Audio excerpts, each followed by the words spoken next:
They don't panic when you cry.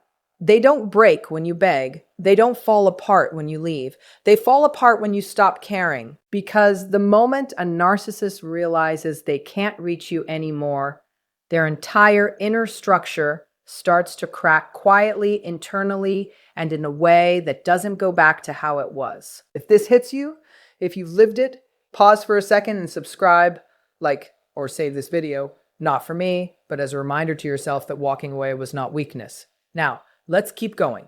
When you emotionally pull back from a narcissist, their first internal reaction is not sadness or grief, it's disbelief. Their whole way of relating to people is built on the idea that you are always emotionally available to them on some level. You may threaten to leave, you may cry, you may argue, you may even take some space.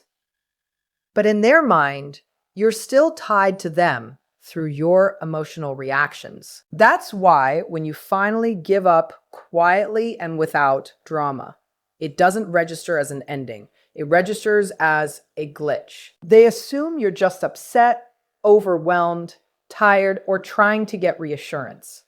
They believe time will reset you because in the past it always has. This belief is strengthened by their pattern of on and off reinforcement, where your pulling back is followed by your return, which keeps them convinced they are essential. Your calm breaks that pattern.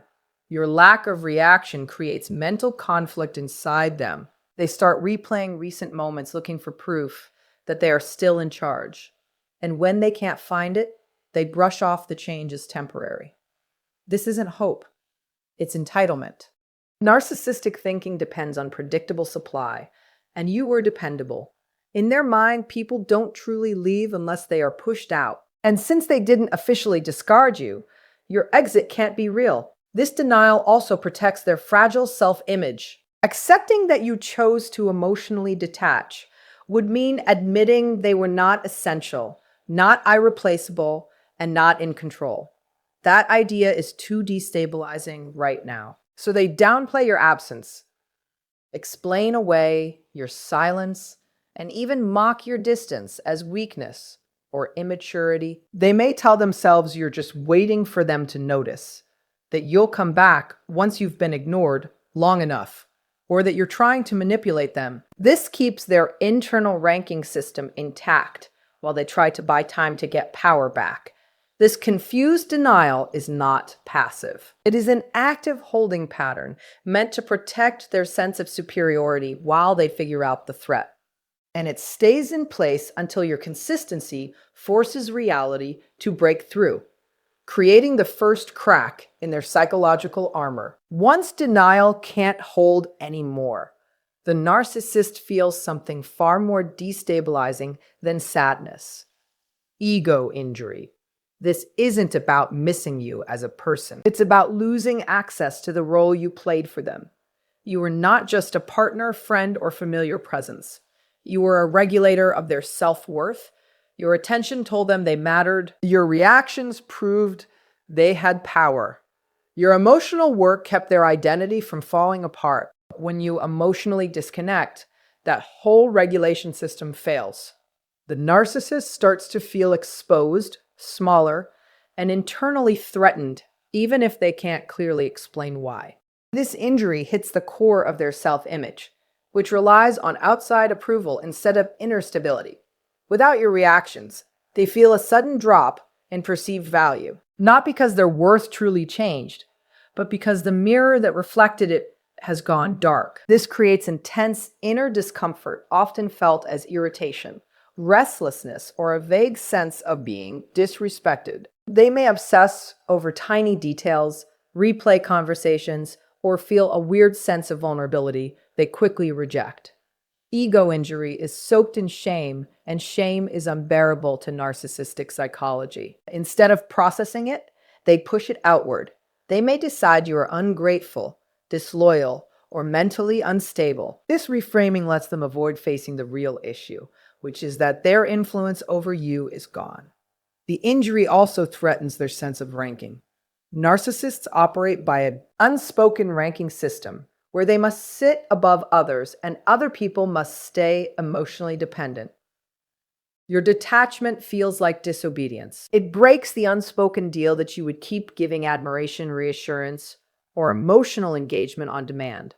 This perceived defiance makes the injury feel not just personal, but humiliating. They may start lightly testing you to see if the wound can be fixed, dropping hints, making indirect comments, or fishing for any reaction. When those tests fail, the injury deepens. This stage is marked by inner chaos more than obvious breakdown. On the outside, they may still seem confident or dismissive, but inside, they're struggling to match the loss of supply with their belief in their own dominance, creating a larger and larger split between who they think they are and what your absence is showing them. When ego injury sets in, the narcissist does not stop to reflect or grieve. The internal response is urgency. Control must be restored. The loss of your emotional availability creates a sense of instability. And for a narcissistic mind, instability feels dangerous. They are driven by the belief that if they can get a reaction, any reaction, they can undo the damage. This is why their behavior suddenly becomes inconsistent and confusing. During this time, they may suddenly act attentive, apologetic, or caring, not because they've had insight, but because attention is a tool they know has worked before. If softness doesn't work, pressure comes next. They may guilt you, remind you of what they've done for you, or call your distance cruel. The goal is not real resolution. It is re-engagement. Even your anger would be better than silence, because anger means they still have access. They may escalate by forcing themselves back into your awareness indirectly, talking about you to others, posting for show, or aligning with people will trigger your comparison or insecurity. These behaviors are not random. They are strategic attempts to restore the old emotional order. In their mind, connection means control and disconnection means threat. What makes this stage especially shaky is that their usual tactics are no longer giving the usual results. Every ignored message or flat response ramps up their anxiety and pushes them to try something different. This can cause rapid shifts from charm to contempt, from longing to dismissal, sometimes in the same day. The inconsistency shows their inner disorganization. They are not adjusting. They are scrambling. Under all of this is a growing awareness that the dynamic has changed in a way they did not approve. That awareness is intolerable. So they push harder. They convince themselves that if they just keep trying, you'll give in, because before you did. When you don't, frustration builds. This is not frustration about losing you as a person, but about losing leverage. Your refusal to engage cuts off the feedback loop they depend on to manage how they see themselves. These control attempts are the last push to rebuild that loop before more intense emotions rise up. The more you stay emotionally unavailable, the more obvious it becomes to them that the old rules are gone. And that realization starts a deeper internal unraveling. When repeated efforts to pull you back in fail, the emotional pressure inside the narcissist shifts into something darker and more volatile. What rises is rage, but not always loud or explosive. This rage is rooted in shame, and shame is the emotion they are least able to handle. Your emotional absence forces them to face a truth they've tried to outrun. They are not as powerful, desirable, or influential as they believed. This feels like being exposed. It feels humiliating. And because narcissistic psychology cannot sit with that humiliation, it has to throw it outward. The rage may show up quietly at first, wrapped in sarcasm, dismissiveness, or sudden coldness. They may start devaluing you in their mind, rewriting your withdrawal as proof that you were weak, broken, disloyal, or mentally unstable.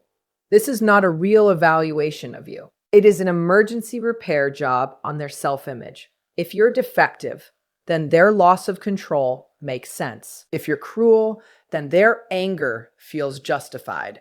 The mask they show the world often stays in place during this time. To others, they may look calm, logical, even like the victim. Inside, though, they feel wronged, disrespected, and stripped of authority. This fuels deep resentment. They may replay times you didn't react and blow them up into huge betrayals. They may imagine confrontations, revenge, or scenes where you finally realize what you lost. In some cases, this rage spills out through smear campaigns or passive-aggressive actions meant to punish you for choosing yourself. What makes this stage even more destabilizing is that the rage doesn't bring them relief. It doesn't bring back control. It just proves that the loss is real. Every attempt to push the anger outward fails to heal the original injury, which deepens their sense of powerlessness. They may bounce between blaming you and insisting you never mattered at all, which only adds more inner tension. The rage exists because your detachment has taken away their ability to calm and inflate themselves through you, leaving them stuck with emotions they don't know how to handle, manage, or soothe. Emotions that keep building underneath without any real outlet. After rage stops giving them any sense of relief, the narcissist's inner state moves into something more consuming and unsettling: obsession. This is when you start taking up more of their mental space than they will ever admit. Pass. Not because they love you or deeply miss you, but because your emotional absence has created an unfinished question they can't stand. Narcissistic psychology depends on being certain about their status and their impact. When you pull away and stay steady, you become an unresolved puzzle. They start watching you directly or indirectly, looking for proof they still matter. This might mean checking your social media, asking mutual people about you, or replaying old moments to find the exact point where they lost control. The obsession is not romantic. It is investigative. They're trying to figure out how someone they assumed depended on them could disconnect without falling apart. Your calm becomes threatening because it clashes with their belief that you needed them. They search for any sign that you're struggling, regretting, or falling apart because those signs would put them back on top. When those signs don't show up, their anxiety rises. They may swing between telling themselves you're faking it and worrying you really have moved on. This creates a mental loop where they keep circling back to thoughts of you, not to truly reconnect, but to try to ease the discomfort your absence created. The obsession also protects them from looking inward.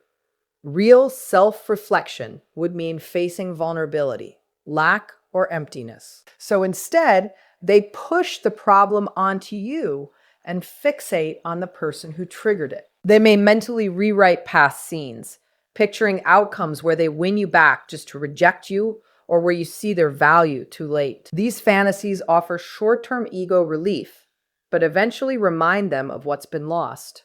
What intensifies this stage is your consistency. Every day that you don't react, don't explain, and don't come back becomes more proof that their influence is gone, that reality is deeply unsettling. So their mind looks again and again full. Obsession drags on because there is no closure available to them. You didn't fight. You didn't beg. You didn't chase. You quietly disappeared on an emotional level, leaving them stuck between denial and acceptance, unable to get back control and unable to fully release it, with your absence standing as a constant reminder of a power they no longer have. When obsession stops giving them anything back, when watching you brings no emotional payoff and no sign of your collapse, the narcissist is pushed into a mental state they spend their whole lives trying to outrun. Emptiness. This is not normal loneliness. It is a hollow, disorienting void that shows up when outside stimulation can no longer hold up their identity. Without your reactions, their anger, charm, fantasies, and monitoring lose energy. What's left is an open, unstructured inner space they don't know how to live in. Narcissistic functioning needs constant input from others to control mood, self-esteem, and direction. When that input is gone, there is no solid inner structure to lean on. They may feel bored, restless, annoyed, or strangely flat. Time may feel slow. Their wins may feel meaningless. Their interactions may feel shallow. This emptiness is often misread by them as depression, lack of success, or external failure, because admitting it's an internal deficit is unbearable. They may try to quickly stuff the void with new supply, more work, chasing thrills, or starting drama somewhere else.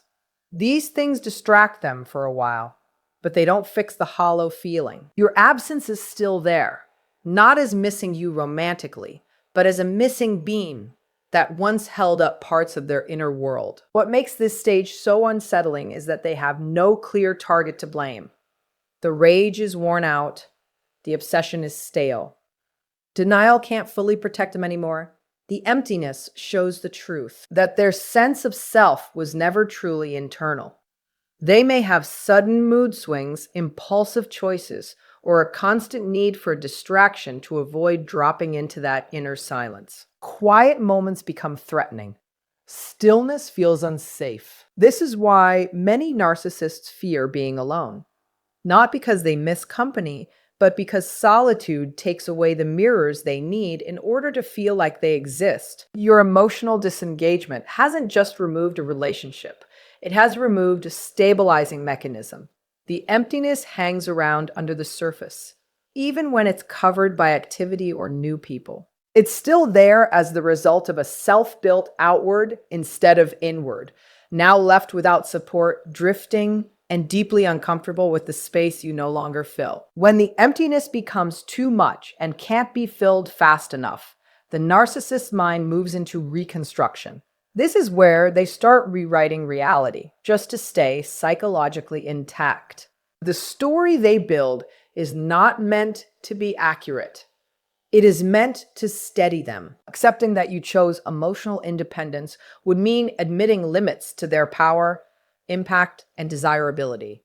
And that admission would collapse what's left of their self-image. So instead, they rewrite the story. In this new version, they were never really invested. You were never really important. They were already bored, already checked out, already onto something better. This rewriting is not casual. It's required for them. It lets them turn loss into dominance and rejection into superiority. They may tell themselves they discarded you, that you were draining beneath them, or unable to meet their standards. Every edit has a purpose, sealing cracks in the ego by swapping vulnerability for contempt. The more complete this rewrite becomes, the safer they feel. They may repeat this version to others, not mainly to convince those people, but to convince themselves. Repeating it locks the belief in place. Over time, they may genuinely lose touch with how intense their earlier reactions were because their memory itself bends to protect them. This stage also lets them walk away without accountability. If you were insignificant, there's nothing to grieve. If you were deeply flawed, there's nothing to regret. The story becomes armor, but this reconstruction is fragile. It needs constant reinforcement. Any reminder of your peace, growth, or emotional steadiness threatens to crack it. That's why they may avoid you completely or pretend you don't matter with an over-the-top indifference.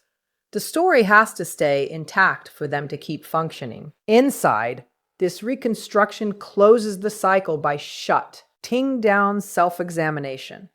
Instead of asking what actually happened, they lock in a version where nothing valuable was lost. This is not healing, it is sealing. The experience gets filed away as resolved, even though it never really was. And the unresolved pieces sit under the surface, ready to wake up again the next time a relationship exposes the same empty structure, the same dependence on outside validation, the same inability to tolerate someone else's emotional independence. What comes after this narrative reconstruction is not growth or insight, but repetition. Once they have rewritten the story and closed it, the narcissist moves forward as if the whole experience never called for real reflection. This is where the cycle finishes. The unresolved pieces don't disappear, they are buried alive. The same dependence on external validation, the same intolerance for emotional autonomy, the same hunger for control are carried untouched into the next relationship. On the surface, they may look recovered, confident, even relieved. Inside, nothing has actually changed. The lack of self-examination means they built no new internal strength from the loss. Instead of learning, they cover. Instead of changing, they repeat. That's why the same patterns show up again with new people, often faster and more intensely. Your emotional disengagement did not transform them, but it did reveal the limits of their psychological flexibility. For you, this part of the process is usually invisible unless you understand what came before. You may see their indifference, their dismissal, or their apparent ease and mistake it for health or strength. It's not strength, it is containment. They shut the file without ever reading it. The cost of this avoidance is delayed but guaranteed. Each repetition reinforces the same fragility beneath the surface. For you, the meaning is completely different. Your steadiness, your silence, your refusal to step back into the game forced an outcome they could not manage. You did not win by beating them at their own tactics. You won by leaving the entire psychological system. Their cycle continues because it has to. Yours ends because you stepped out. That split is permanent, even if they never admit it and never understand it.